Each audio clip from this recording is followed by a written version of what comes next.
I'm Algenon Cash, and welcome back to Locked In. As North Carolina continues to experience rapid growth and urbanization, the housing market faces both unprecedented challenges and exciting opportunities. In this discussion today, we aim to explore how apartment builders are adapting to changing market conditions, regulatory environments, and consumer preferences. So let's dive into the conversation. I've got Chairman and CEO of Grubb Properties, Clay Grubb, is locking in with us today. Clay, how are you? Algenon, great to see you. Yeah, and live all the way from Venice Beach. So how's Yeah, the weather out in California today? it's still a little overcast, but the sun will be out later this afternoon, so can't complain. But a lot cooler probably than it is in North Carolina at the moment. Well, Clay, for some of my audience members may not recognize you personally, but I know they recognize your product and some of the great properties that you have throughout our state. So I know how busy you are. You're willing and dealing. So I so appreciate you just taking a few moments of your time to lock in with me today and sort of help our listeners better understand what's happening with the apartment sector here in North Carolina. I guess to kick in, I first heard the name Grubb. I used to serve on the Triangle Community Coalition and had the chance to work with a gentleman by the name of Gordon Grubb, who turns out is your brother, and got a chance to know Gordon many, many years ago through some of those interactions. Later on, had a chance to meet you when you started moving into Winston-Salem, which I appreciate. But let's start there. Let's just talk about Grubb Properties, a little bit of history around Grubb for members of my audience that may not be as familiar as I am. Yeah, well, Grubb Properties, we've got a rich history. In fact, Gordon and I's great grandfather built one of the first steel and concrete high rises in North Carolina back in 1909, which is on the corner of Salisbury, known as the Plaza today.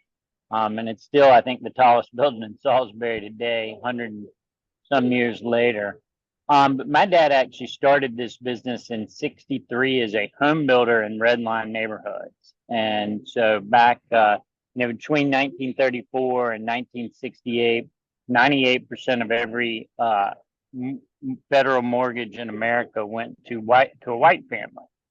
And so there was really blatant federally driven discrimination in the housing sector that I think has had a material impact on, net wealth today, because home ownership is really the ticket from, lower class to middle class. And having cut, a huge portion of the population out of that opportunity was just it's been devastating to our country and obviously to those families. And so we have a rich history, and my dad saw that as a business opportunity and a way to have impact. And so we actually financed those homes for those folks to purchase without any markup to whatever our financing cost was at the bank. Hmm. And my joke always was ways able to justify a not-for-profit finance division because he broke all the child labor laws. And so Gordon and my other brother George and myself, we all grew up working in the business and helping out. And they did a lot more of the manual work, and I ended up more in the office on the collections and doing amortization schedules by hand. And I apologize. It sounds like it's trash day, so hopefully that's not coming No, through. it sounds perfect on our end. We Oh, didn't great, hear it. Yep. great. Okay, well they're about done. So, but yeah, and so we all kind of grew up working in the business. Um, Gordon decided that he really wanted to just focus on the Raleigh market and went out on his own, started Grubb Ventures, but yet he's still, a partner in every single asset we own. Hmm. And we've really focused Grubb Properties today on our Link Apartments product, which is we felt like there's going to be a real need in these urban markets for housing that these young folks can afford. 80% of millennials can't afford the median price of a new apartment in America today. Hmm. And so, but yet they want to live in these urban areas where the opportunities are and entertainment and all those things. And then, and so we really focused Link Apartments on that, and that's what we're focused on today. And what we've done in Winston-Salem, I think we now have about 800 of those Link Apartments in downtown Winston-Salem. Well, congratulations. You all have certainly carried the mantle from what your father started. So big congratulations on the growth Thank and the impact that you all have not only made up to this point, but also continue to make with some of the projects and opportunities you take on. You and your brother obviously both are fairly deep and well known here in North Carolina. One of my first questions to start off is, what are some of the current trends that you're seeing in the North Carolina housing market, particularly in terms of demand for apartments versus single family homes? Well, it's interesting. North Carolina is, blessed with a really great environment. We have a more stable political environment than most, where we've got a balance with Republican legislation and Democratic governor.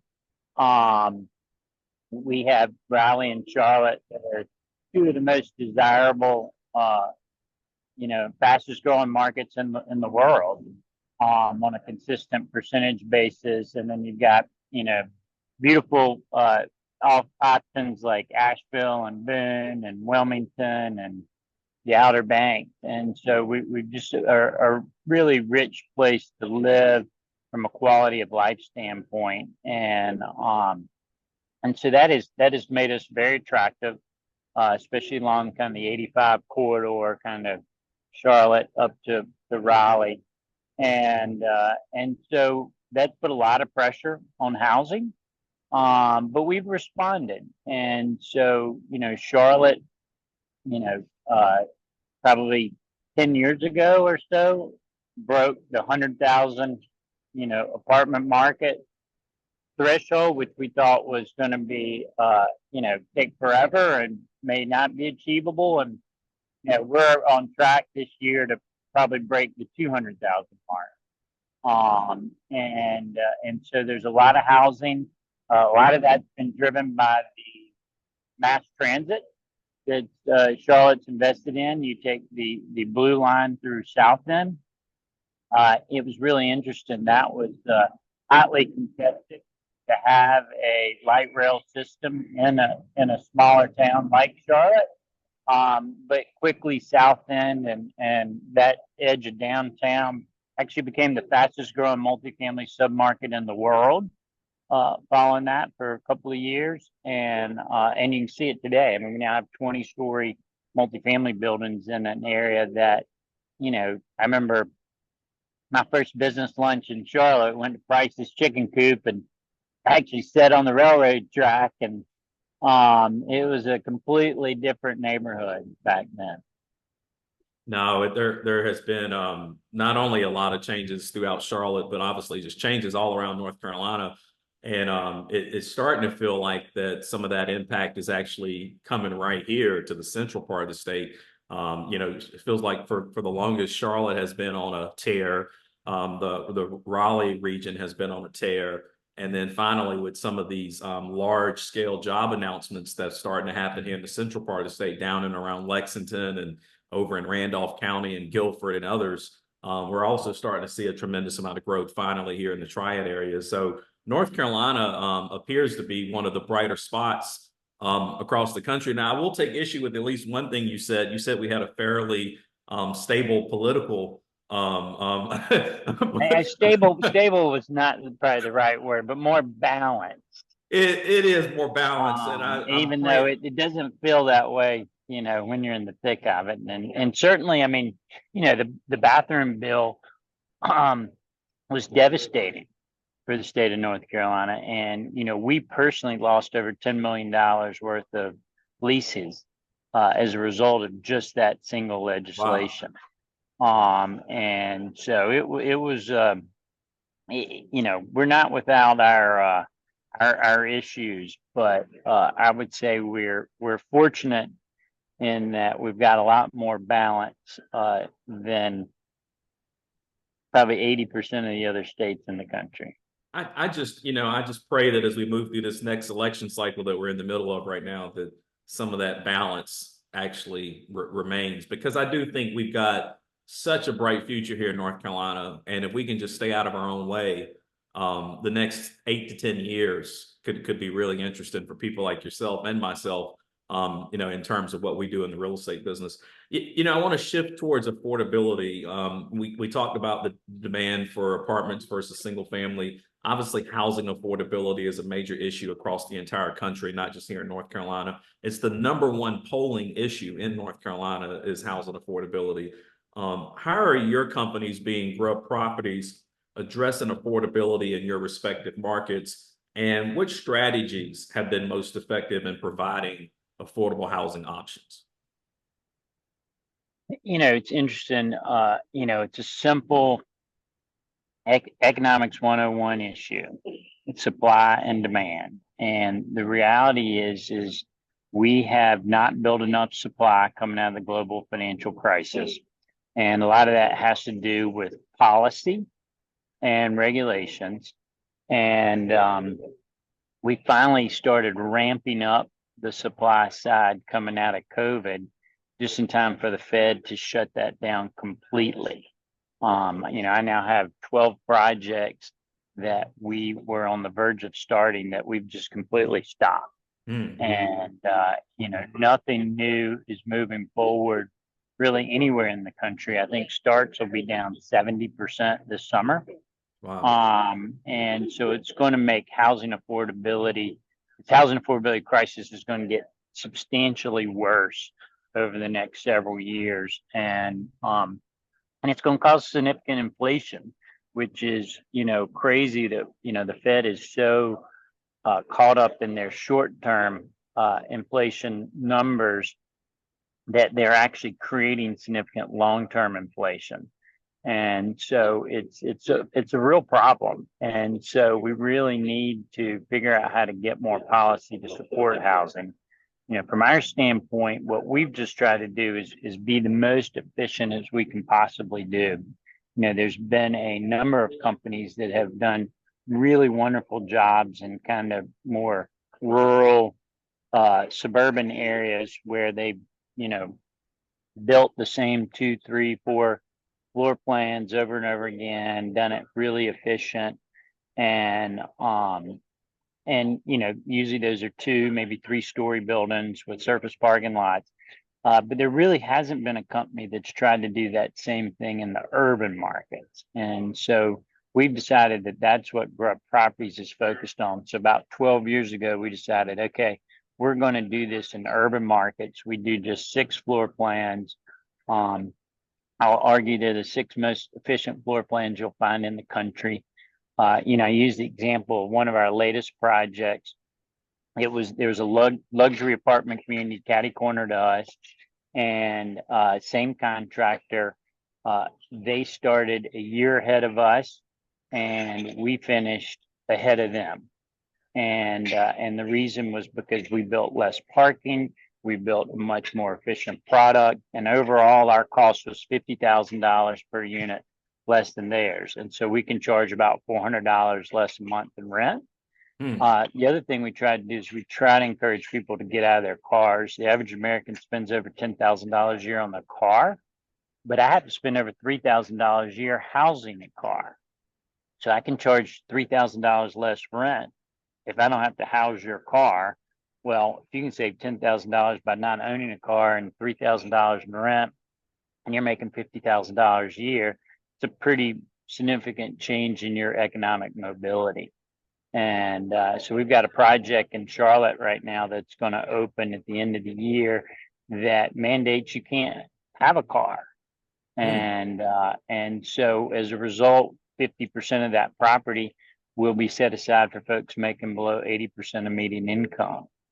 We also work with a group called Lotus, and that is based in, has Charlotte and Raleigh, as well as Justice United in Orange County, where we actually will rent apartments at a market rate rent, the most competitive market rate rent we can provide, and then they release those apartments.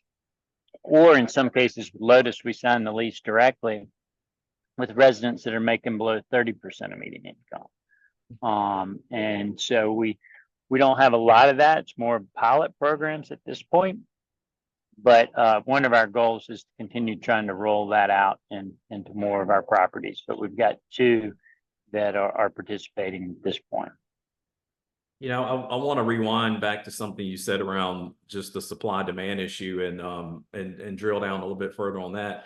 You know, I think we made a huge mistake back in, 2009 or so when we just turned the spigot off altogether when it comes to land development and housing development. I mean, we just went so long without building anything, so long without developing any land. And it not only seems like the financial institutions were at the cause of that because they obviously started to withdraw any capital available for development. But you also had a regulatory framework that really made it difficult to develop and build, coming out of the Great Recession. Do you think that there are other regulations that you found particularly challenging or even beneficial here in North Carolina? Yeah, I mean, it was really frustrating coming out of 08, 09, because we went from, if you had a credit card, you could get qualified for 6 home loans and you could try to flip those. And, I said had a lot of fraud in the system. People cooking books on appraisals and trying to do all this stuff. And it wasn't the average homeowner that had anything to do with the global financial crisis. In fact, it was interesting. JP Morgan did a study during the crisis, and whether you had equity in your home or not had no impact on whether you made your mortgage payment or not. If you owed $400,000 on your home and your home was worth $500,000, but you didn't have any cash, you didn't make your mortgage payment. But if you had $400,000 on your home, but your home is only worth $250,000, if you had cash, you still made your mortgage payment because you cared about your credit. And so it's the same with, we have 100 million renters in America that pay their rent timely every single month. And so this whole concept that you got to have equity, I remember, the CEO of one of the major agencies is like, hey, we provide home loans to those who can afford them. And I'm like, oh, so basically you're cutting 80% of America out of the home opportunity business as a result, and that opportunity to build equity. And so that policy really got ingrained, and it's not unusual. The pendulum always overswings in regulation. Went from, hey, if I can qualify for a credit card, certainly I can qualify for 6 home loans, to, Ben Bernanke got turned down on a $600,000 home loan and couldn't get one. But yeah, he was making $200,000 a speech. They said, hey, you don't have 2 years of steady income, so you don't qualify for your home loan. And Wow. so that's where we went in America, and we still haven't gotten quite back to, hey, hardworking Americans deserve access to home ownership. And despite being in the rental business, that's a real passion for me. We have a lot of pilot programs, and I will recognize Winston-Salem for the work they've done in promoting housing downtown and making it more affordable. The work they did with Wake Forest and the Innovation Quarter really changed downtown Winston-Salem, and why the reason we came back and started investing in downtown again. And have a property over by the ballpark, have a property in the Innovation Quarter, have a property on 4th Street in the center. And it's really interesting, like the one on 4th Street, Winston-Salem worked with us so that we could use the existing office parking deck across the street to park our resident at 4th Street property. So that saved us probably $30,000 per unit not have to build that new parking. And so, I want to say a lot of our markets have gotten a lot more innovative on the parking and allowing folks to build less and less. And that allows for more density in our urban areas, which also provides more affordability. And so I think that, from a local municipality level, we're fortunate that most of our markets are quite accepting of or realizing that, hey, we need to be in the housing business and help and support it. Whether that's Chapel Hill, Raleigh, Winston-Salem, you go to like a market like Atlanta, where they've divided Atlanta up into a dozen little cities, and each one's its own little fiefdom, and they don't coordinate that, and it's a disaster. And so, a market like Dunwoody that has, more office space than probably downtown Charlotte, has only had like one apartment community built in 10 years. And so traffic congestion is just out of control because nobody lives where they work. And so everybody has to commute. And so we've been very fortunate in North Carolina with that. And, from a state level, I know they've attempted to do some things, but, I really haven't seen the state get heavily involved in it. And it'd be great to see more involvement at the state level. Yeah, I'd agree with you. I do think some of the local municipalities, from a regulatory perspective, here in the last maybe year or two, they've definitely become, like they've become more online and understanding, I think, the needs of the real estate development community, and I think they can now also see the clear pain that's being caused within their community when development stops, and you don't have this sort of natural flow that happens. It's funny because I think even people within the communities also recognize the need for more housing. I mean, they see what their neighbors and friends are going through in terms of housing affordability. Everybody believes that we need to bring prices down. You and I agree that in order to do that is by adding more supply. But then you also run into this NIMBYism. Everybody says we want growth and we want the local economy to expand, but we just don't want to do it here in our backyard. How do you balance the need for new housing with the concerns of some of the existing community? Yeah, I mean, it's a real struggle. I give a shout out to Derwin Montgomery there in Winston-Salem. He was probably, one of the most liberal progressive council members we've encountered. And yet he would be the first to pick up the phone and say, hey, how can I make your project more profitable? And I'm like, that's a weird question. And he's like, look, if it's more profitable, you'll do more of it. And we'll get a lot more housing. And so, like, my construction guys will tell you Winston-Salem is their favorite market to build in because they're responsive, and saying, hey, we got an issue here in the field. They're like, all right, what can we do to come help you fix it? I remember, I'll pick on Chapel Hill. They've gotten certainly significantly better. But, 20 years ago, Gordon and I were building a road behind the Lowe's, and the inspector comes out and he's bragging about how he's had the Harris Teeter shut down for 4 straight months mid-construction. And he thinks that that's a good thing. Well, that puts a developer out of business. And I mean, I remember talking to Gordon going, hey, life is too short to build in this town. Let's not build the apartments we were planning to build. And we didn't. We sold the site and let somebody else deal with that. And and now, I'm finding myself building in Chapel Hill a lot. And they've been very fortunate. The previous mayor was very understanding of how important it is once a project's underway that it gets finished. And get finished timely. I mean, you shut down a job mid-construction, it can easily be as much as $10,000 or $20,000 a day in cost. And so 4 months later, you're probably putting that company out of business. And so then the very best companies just steer clear of your municipality.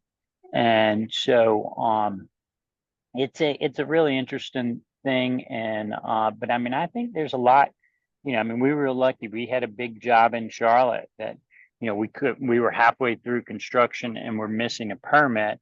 Called the head of building inspections and he's like, Clay, I can't help you with that specific permit. But I tell you what, if you file for a superstructure permit that allows you to at least keep going without the MEP piece of it, I can improve that, and we can probably improve that in 48 hours and keep you from ever having to stop a single day as we work through the electrical and MEP pieces of that are just going to take longer.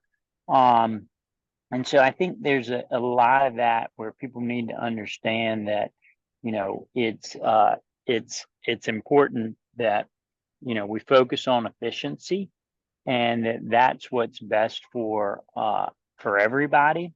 And we put the density where people don't have to be in cars. And, and I'm a big fan of like scooters and these bikes and everything. And, I go to like a town like Chapel Hill that doesn't even allow scooters. And I'm like, how do y'all not allow scooters? Now I understand it's a nuisance for a lot of people, but at the end of the day, it gets people out of cars and it's all about, other mobility options. And so, I think there's a lot more yes in my backyard today, but there's still not enough, and I look at like University Boulevard in front of the University of Berkeley.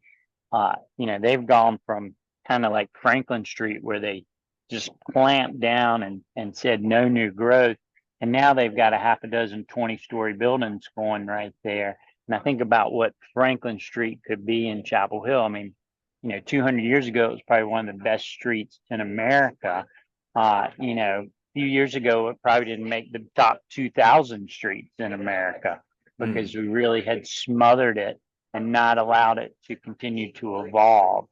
And I think density plays a big piece of that. And NIMBYism is a big issue, but I think we're starting to see some movement in the other direction. And actually, we're definitely seeing it more and more. But it's interesting, like California, where I am right now, is the most pro housing development state in the country. Which is hard to imagine because California was the opposite forever. But now, if you don't build a certain amount of density in your community, the state takes away money. They take away funding. And so like we just had a site approved in Santa Monica. Took us a year and a half to get approved for 60 units. The day we got the approval, they called us and said, hey, if you'll just resubmit, we'll change that to 100 units. And they did that over a 4 or 5 month period. Berkeley did the same thing. We had 162 units, took us over 2 years to get that approved. And they said, oh, if you'll resubmit, we'll bump that up to 230 apartments because we need density. No, I think that's great. And I mentioned earlier my service on the Triangle Community Coalition Board. And I can remember during those years, Kerry basically just shut development down. I mean, they just did not want people building in town, and they made it so difficult that all the developers ran away. They all left town. And then they started seeing that tax base constrict, and they didn't have as much money available for all those important public services that are so critical to voters and residents and people that live in that community. And they had to come back and open development back up. So I do like to remind folks that, this type of development and growth really pays for itself. And, that tax base is what funds so many critical and essential public services. And if you don't have an expanding tax base, if you don't have new growth, it can be very difficult for a community to keep up. I will also add, Clay, also for you and my audience, Representative Jeff Zinger, who is a member of the North Carolina General Assembly, he has really been out front in terms of some reforming regulations at the state level. I know he had a bill that goes into effect, Clay, on July 1st, that now every community in the state has 45 days to issue a permit. And they've got to hit that 45-day time limit. He's also doing some things related to changing some things around zoning and some other things. So I think Jeff Zinger, who is a home builder, he's from the real estate community. He has really taken the mantle down in Raleigh in terms of trying to make an impact and change some of the ways that we do business here. And if you did, if from my audience, if you missed it, go to Carolina Journal. I just wrote an op-ed about the new regulation that's coming into effect on July 1st. Go check that out. Clay, as I get ready to wrap up, I'm down to my last question. I guess, share with me and the audience, what's the future outlook for Grubb Properties? What's the next 5 to 10 years look like? Well, we got to get through the next 5 to 10 months before I can do anything, because it's been brutal with a 2,000% increase in interest rates. Have really resulted in about 20-25% drop in the value of apartments nationally. And so today, for really the first time since probably 2010, 11, 12, coming out of the global financial crisis, you can actually buy apartments cheaper than you can build. So it makes building very difficult. Now, I don't think that's going to stay the trend, because we're short in America over 4 million homes at the moment.